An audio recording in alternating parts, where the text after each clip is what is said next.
para as boas obras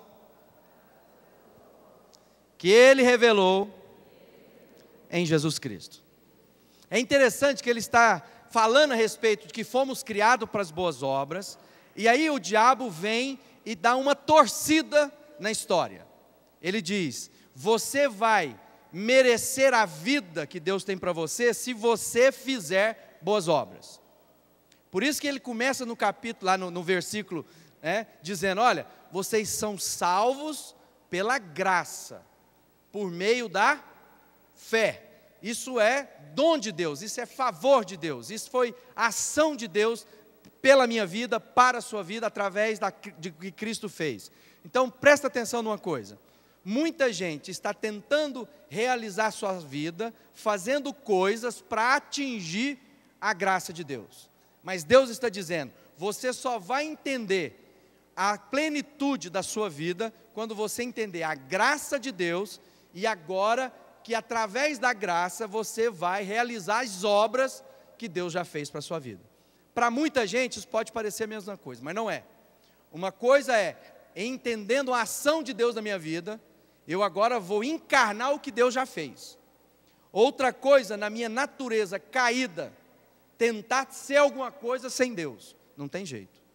Por isso que muita gente fala assim, o equívoco que o diabo coloca. Muita gente às vezes fala assim: não, eu sei que o meu caminho é andar com Deus, mas eu tenho algumas coisas na minha vida para resolver primeiro, depois eu vou andar com Deus.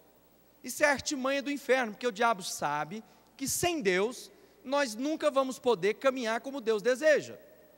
Portanto, nós ficamos escravizados num círculo vicioso em que nós tentamos fazer e não conseguimos. Enquanto eu não tiver a consciência do que Deus fez e para que Ele fez, então agora cabe a nós o que? A responsabilidade de entender, quando Deus fez, há um objetivo de ter curado a minha vida, dele ter mudado a minha natureza, dele transformado o meu caráter.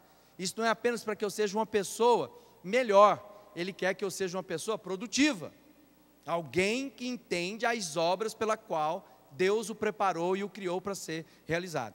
Por isso, amado, ninguém vai conseguir contentamento de vida se não realizar na sua história de vida as obras que Deus preparou de antemão. Você está entendendo isso? Só tem uma maneira da gente chegar ao final dos nossos dias realizados: se eu caminhar e realizar na minha vida as obras. Quais obras? Aquelas que antemão Deus preparou para que eu andasse nela. Enquanto eu não entender isso, eu vou tentar fazer coisas para me tornar algo. E a Bíblia diz que isso é cansado, isso é enfado, isso é desespero. Mas quando eu entendo o que Deus fez e agora simplesmente reflito, reluzo a luz de Cristo, a obra de Deus na minha vida, eu vou ter contentamento. Lá no começo do capítulo, ele começa a dizer assim: vocês estavam mortos em suas transgressões e pecados, nos quais costumavam viver, quando seguiam a presente ordem deste mundo, e o príncipe do poder do ar. De que ele está falando? Ele está dizendo assim: antes de vocês, e falando de nós, de mim, de você, antes de nós conhecermos a Cristo, aonde nós vivíamos? Nós vivíamos lá, por mais que não sabíamos, por mais que imaginávamos que estávamos fazendo bem. Porque você pode encontrar alguém e dizer: não, eu sempre tive uma vida moral ajustada, eu sempre fui uma pessoa que reconhecia algumas coisas de Deus, mas era o meu Deus, a minha forma. E a Bíblia está dizendo que enquanto eu não tive um encontro genuíno, pessoal, com Jesus Cristo, eu estava nessa condição. Qual condição? Mortos nas suas transgressões e pecados, nos quais costumavam viver. Quando eu segui a ordem desse presente mundo. Ele está dizendo: enquanto a minha vida não começou a ser direcionada, vivenciada, experimentada pelo curso de Deus, ou seja, por toda a palavra que sai da boca de Deus, eu era impulsionado pelo curso do mundo. E o que é que dirige o curso desse mundo? Aí ele está dizendo: o príncipe do poder do ar. De quem que ele está falando? Quem é essa figura? Quem é esse personagem? Quem é essa entidade? Fala assim: o diabo. A Bíblia está dizendo que antes de Cristo, por mais que eu não tivesse consciência disso, quem regia, quem dominava, quem dirigia a minha vida era o diabo. Então agora Paulo está dizendo, olha, você precisa ter consciência disso, de que sem Cristo, quem domina é o poder das potestades, dominadores e príncipes do ar. Ele está falando aí de uma entidade, de uma pessoa, não apenas de uma força, né, sem nome, uma influência. Não, ele está falando de um personagem. Há um príncipe desse mundo, que cegou o entendimento dos incrédulos, para que não lhes resplandeça a luz do Evangelho. Ele está dizendo que há algo que trabalha 24 horas contra a minha vida. E sem eu ter a consciência disso, eu não consigo vivenciar e experimentar o que Deus tem para mim, porque eu preciso vencer essas coisas. Alguém pode dizer, não, mas eu não pequei, eu não fiz nada. Eu me converti, eu era jovenzinho, eu não me prostituí, eu não adulterei, nada. Olha só, quando Paulo escreve aos Romanos, no capítulo 3, verso 23, diz assim, na segunda parte: pois todos pecaram e estão destituídos da glória de Deus. Lá Paulo estava falando a respeito de como o pecado entrou no mundo. Então uma coisa que a gente precisa aprender da nossa identidade. Paulo agora está dizendo, olha, vocês eram dominados, nós éramos dominados pelos príncipes desse mundo, pela ordem dessa vida. Escrevendo aos Romanos, ele está dizendo, todos pecaram e estão agora destituídos. Ele está dizendo assim, ninguém pode se aproximar mais de Deus. Por quê? Porque todos pecaram. Agora vamos pensar na questão da identidade, do DNA. Nós não somos pecadores porque fazemos coisas erradas.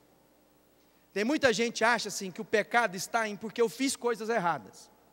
Não, eu faço coisas erradas porque a minha natureza é pecadora.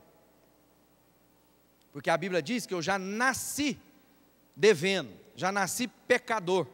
Não é porque lá meu pai e minha mãe tiveram uma relação íntima e isso foi gerado em pecado porque teve sexo. Tem nada a ver com isso. Isso é cacuete religioso. O que está falando aqui é daquilo que foi a desobediência de Adão e Eva, que entregou a humanidade, escravizou a humanidade ao pecado, ao entregar para Satanás aquilo que era o que Deus havia concedido ao homem. A desobediência de Adão e Eva promoveu algo que separou a humanidade, a criação de Deus. Então, todas as vezes, ele está dizendo assim, ó, todos pecaram. Por isso eu preciso entender que eu preciso de redenção, eu preciso ser redimido, eu preciso ser salvo. Por isso quando a gente fala assim, Jesus me salvou. Salvou do quê? Do meu destino. Qual era o meu destino? Qual é o preço de ter pecado? Vamos lá, Romanos 6, capítulo 23. Diz assim, abre a sua Bíblia aí, Romanos 6, 23, para você marcar isso aí. Pois o salário do pecado é a morte, mas o dom gratuito de Deus é a vida eterna em Cristo Jesus, nosso Senhor. O que ele está dizendo? O preço do pecado é o quê? Morte. Então qual era o destino daqueles que não têm Cristo como Senhor e Salvador das suas vidas? A morte e o pecado, o inferno. Então eu tenho que ter consciência do que Paulo está escrevendo para nós aqui. Ele está trazendo uma reflexão profunda a respeito de identidade, de quem eu sou sem Cristo e quem eu sou em Cristo. A mudança, a transformação, não apenas a minha prática religiosa, não apenas as coisas exteriores da minha vida. Tem muita gente que é capaz de ter um comportamento novo, sem uma transformação interna nova. Cachorro aprende a não fazer xixi no tapete. Ele foi o quê? Treinado a ter um comportamento novo. Então tem muita gente que tem um comportamento novo sem o entendimento de transformação de identidade. E é isso que o apóstolo Paulo está dizendo.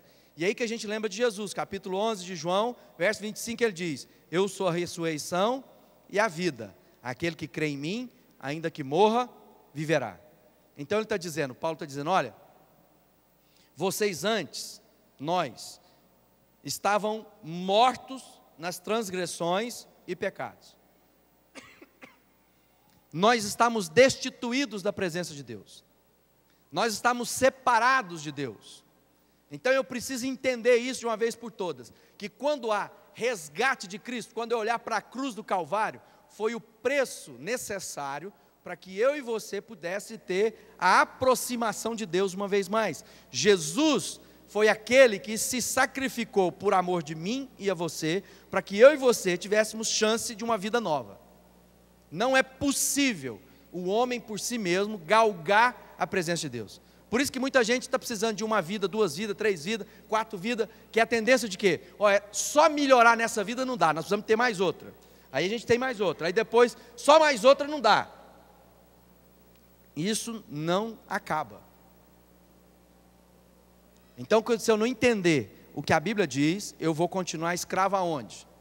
Lá nas coisas que me dominavam. Então isso não é fruto do meu esforço, é dom de Deus. Sois salvos pela... Fala assim, sou salvo pela graça. Como é que eu me aposto da salvação? Pela fé. Deus fez e eu creio que Jesus é o Cordeiro vicário, ele foi sacrificado. O salário da morte de quem pecou, o salário de quem pecou é a morte. Cabe a nós então uma sentença de morte. Como é que eu vou ser livre da morte? Não apenas da morte física. Ele está falando da morte eterna, da separação eterna de Deus. Quando Jesus recebe sobre si a punição que estava destinada a mim. Quem está compreendendo? É preciso entender isso. Quando eu entendo isso na minha vida, muito dos meus traumas, muito das minhas paranoias, das minhas ansiedades, dos meus temores, desaparecem.